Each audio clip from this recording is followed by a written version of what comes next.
అంటే మనం ఇప్పుడు చెప్పబోయేది గురుకుడు వారి ఇంటికాడ ఈ పచ్చని పందిట్లో మూడు కథలుగా చెప్పారు బాబు.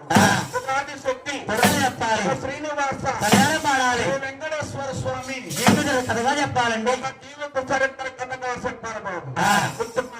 కూర్చున్న ఈ గోడ సంబరమేమిటని వచ్చింది అంటే కొత్తగా గృహం కట్టించుకున్నవారు కాదు, లేకపోతే తిరుమల తిరుపతి యాత్ర వెళ్ళి వచ్చిన వారు కాదు, లేకపోతే కళ్యాణమైన మన్నాడు కథ చెప్పించుకుంది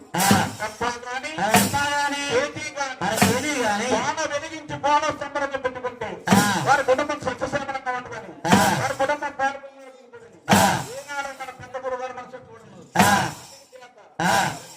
ప్రతి గ్రామానికి తల్లికి చెల్లికి అలాగే చేస్తున్నాము వస్తుంది. తెలుసుకోవద్దు